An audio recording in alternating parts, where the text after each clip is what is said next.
I didn't plan for it to be a cheat, not really. At least not in the way people think of cheating. There were no lies, no forged documents, no manipulation of numbers, no false achievements pasted into my record. But when I look back, I can't deny that I tilted the odds in my favor by using something others hadn't thought of, or maybe they had, but they didn't dare to use it. I called it my moral cheat because it wasn't about deceiving anyone.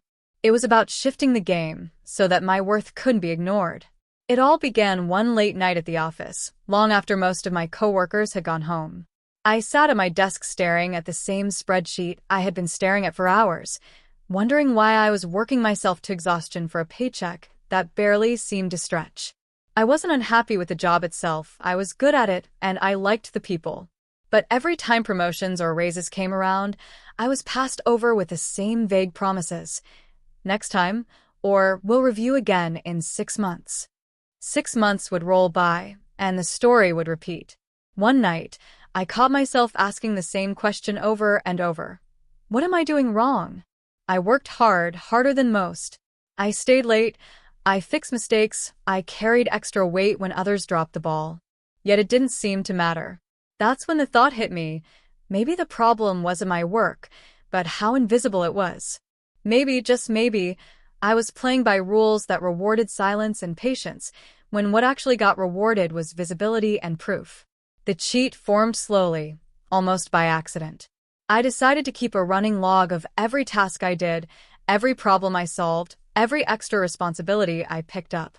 Not just a mental list, but a living document, detailed, time-stamped, undeniable. A coworker forgets to submit a report, and I stay late to finish it? Logged. I train a new hire unofficially because my manager doesn't have the time? Logged. I streamline a process that saves the team 2 hours of work each week? Logged, with data.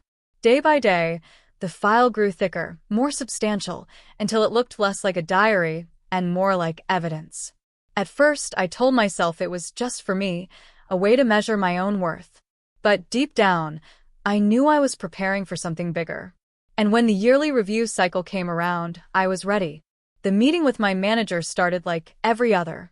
She glanced at my file, nodded at my performance, gave the usual polite but distant compliments. I could almost hear the words, "Let's touch base again in 6 months," forming on her lips. But before she could speak them, I slid my own document across the table. "I wanted to share something," I said, keeping my voice steady though my heart was hammering. She frowned slightly, curious, and began to skim. At first, her face was neutral, but as she flipped through page after page, her expression shifted. Surprise, then realization, then a flicker of guilt. Because laid out in black and white was the proof of everything I had contributed, not vague impressions, but concrete facts. The late nights, the saved projects, the responsibilities that went unacknowledged. I didn't demand a raise. I didn't need to. The evidence spoke for me. When she looked up, she wasn't smiling.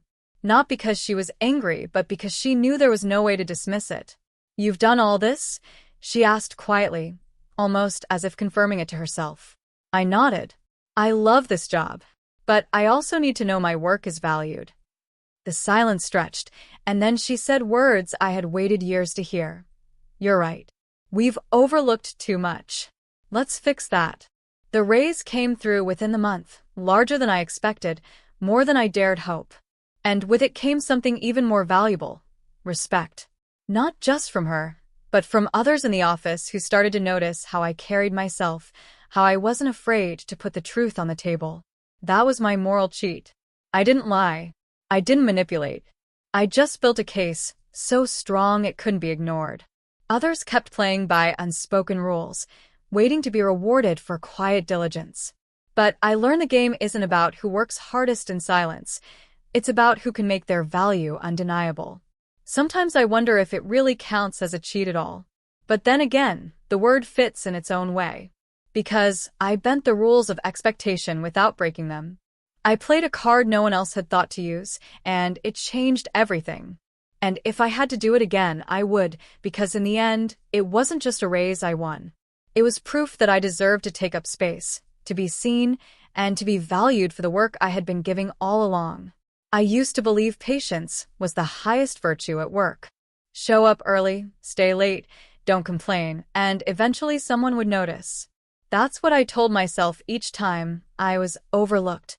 But nights at my desk grew longer, and the promises of maybe next quarter turned into a kind of silent insult. I wasn't invisible by accident. I was invisible because I let myself be. The night I realized this, I sat alone in the office, the hum of the air conditioner the only sound. My screen glowed with unfinished numbers, yet my eyes weren't on the spreadsheet. They were on a post-it note stuck to my monitor. On it, I had scrawled, "Don't forget, you matter." I wrote it weeks before, after yet another skipped promotion. But in that moment, the words felt hollow. If I really mattered, wouldn't someone else have noticed by now? I closed the spreadsheet and opened a new document. Something inside me whispered, "Start writing it down." I didn't know what I was doing at first. I just began typing the things I had done that week, the extra work, the small fixes, the tasks no one thanked me for. It felt petty, almost childish, like keeping score. But as the weeks passed, the document grew. And with it, something inside me shifted. Every time I logged something, it was like reclaiming a piece of myself. When I trained a colleague after hours, I wrote it down. When I stayed late fixing an error that saved a client from canceling a contract, I wrote it down. When I proposed a small change to a workflow that shaved hours off the team's weekly load, I didn't let it disappear into silence. I claimed it. Line by line, page by page, I was building a kind of shield against invisibility. By the time review season arrived, the document was nearly 20 pages. 20 pages of proof. 20 pages of quiet labor made loud. I didn't share it with anyone beforehand. I kept it like a secret weapon, a card I'd play when the time was right. The meeting itself was unremarkable at first. My manager sat across the table, coffee in hand, scanning her notes. She said the same things she always said. "You've been consistent, dependable, a real team player." Those words used to make me glow. But that day, they felt like crumbs. When she began to close the folder, I slid my document across the desk. Her brow furrowed as she looked at the thick packet, stapled neatly. She hesitated before picking it up, then started to read. At first, she skimmed politely. But then her pace slowed. Her eyes narrowed as she reached the second page, the third. I watched her lips press into a thin line. She wasn't upset. She was processing. She was seeing me, really seeing me, for the first time. By the time she reached the middle, she looked up. Her voice was softer than I expected. "You've been doing all of this?" "Yes," I said. My voice didn't shake, even though my chest felt tight. "And I'd like to be compensated for the value I've been bringing." It was the boldest thing I had ever said in that office. For a moment, the silence was unbearable. She leaned back, tapping her pen against the packet, her mind working behind her eyes. Then she nodded slowly. "You're right," she said. "We've overlooked this. Let me take it to HR." I left that room lighter than I had in years. Within weeks, the raise came through. Not a token increase, but a real acknowledgement of my worth. Along with it came a title change, something that had been dangled before, but never given. But the raise wasn't the end of the story. What surprised me most was what happened afterward. Colleagues began to treat me differently, not because of the money, but because I carried myself differently. I wasn't waiting anymore. I wasn't shrinking. I had proof of my value, and I acted like it. People came to me for guidance, for advice, for leadership. I wasn't just another worker in the background. Some might say I gamed the system, that keeping a record like that was manipulative. But here's the truth. The system itself was never neutral. It rewards the loud, the visible, the ones who claim credit. I didn't cheat. I simply stopped playing by the rule of silence. I gave myself permission to be undeniable. And in the quiet moments, when I look back on the years I spent waiting for someone else to notice me, I almost feel sorry for that version of myself. Almost. Because without that long silence, I might never have discovered the moral cheat that changed everything. It wasn't just about getting a raise. It was about teaching myself the most important lesson of my career, No one will advocate for you harder than you. And sometimes, the only way to win is to stop waiting for fairness and start writing your own proof. The thing about offices is that they have their own invisible politics. Not the loud, cutthroat kind you see in TV dramas, but the quiet, everyday kind. Who gets remembered, who gets praised, whose mistakes get forgiven, whose efforts get forgotten. I used to think hard work was enough to cut through all of that. But hard work without recognition is just invisible labor, and I was learning that lesson the hard way. One evening, after another 12-hour day, I lingered at my desk long after everyone else had gone home. My coworker Mark, who always seemed to get credit for things I half suspected he hadn't even done, had left 2 hours earlier. He had a way of charming the managers, always popping into their offices with quick updates about projects, updates that often included my contributions, but framed as team efforts he conveniently presented. And the managers loved it. That night, staring at the glow of my computer screen, I decided I'd had enough. I opened a blank document and started typing. I listed every task I'd done that day, no matter how small. I listed the problem I'd fixed for a client at 8:30 p.m., the one nobody else even knew had happened. When I finished, it was barely half a page. But it was a start. Over the weeks, that half page became 5, then 10, then 20. I didn't just log tasks, I logged results. I wrote down the hours saved by automating a report, the client we kept because I caught an error in time, the training sessions I gave to new hires. When coworkers thanked me casually in passing, I wrote that down too. The log grew into a story of its own, the story of my invisible work. Meanwhile, the office politics rolled on. Mark got another shout-out in a team meeting. Jenna, who was good at publicizing her small wins, had her name mentioned in an email to upper management. And me? I kept my head down as always. But review season was coming. And this time, I wasn't going to leave the outcome up to chance. The day of my performance review, I could feel the tension in my body. My palms were damp as I walked into my manager's office. She smiled politely, motioned for me to sit. She had a folder in front of her, slim and neat, with my name on it. My fate for the next year reduced to a few typed notes and metrics.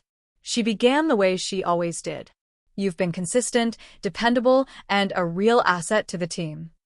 The words stung. Consistent. Dependable. They sounded like compliments, but they were code for steady, but not exceptional. I had heard them before. I knew where this conversation was headed. I swallowed my nerves and reached into my bag. I pulled out the thick packet I'd prepared, stapled neatly, 20 pages of proof, and slid it across the desk. "What's this?" she asked, raising an eyebrow. "My contributions over the past year," I said. My voice sounded calmer than I felt. I wanted to make sure nothing was overlooked. She looked skeptical at first, but she opened it. Her eyes flicked across the first page, then the second. Her expression shifted. She leaned forward, flipping faster now. By the time she reached page 5, her lips had parted slightly in surprise. By page 10, she set her pen down, reading more carefully. Finally, she looked up at me. "You've done all this?" "Yes," I said. "And I think it deserves recognition." Silence. Then she leaned back, exhaling slowly. "You're right. We've been underestimating your role. I'll need to take this to HR." For once, it wasn't me waiting for scraps of validation. She was the one scrambling to catch up to the reality I had just placed in front of her. 2 weeks later, the raise was official. It wasn't small either. Along with it came a new title, something I'd been denied twice before. But the story didn't end with HR's approval.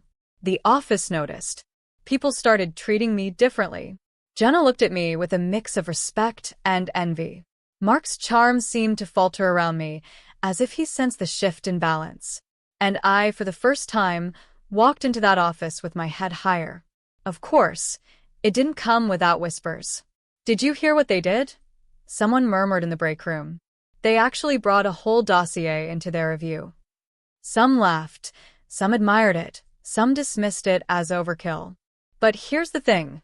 None of them could deny it worked. And deep down, I knew why it made them uncomfortable. Because I had broken the unspoken rule. We were all supposed to work quietly, to let others decide what we were worth. But I had refused to play that game. I hadn't cheated by lying or stealing. I had cheated by refusing to stay invisible. Sometimes, late at night, I think back to that first empty document. That moment of frustration that pushed me to start typing. If I hadn't done it, I might still be sitting at my desk, waiting for someone else to notice me. Instead, I gave myself permission to be undeniable. That was my moral cheat. And I don't regret it for a second.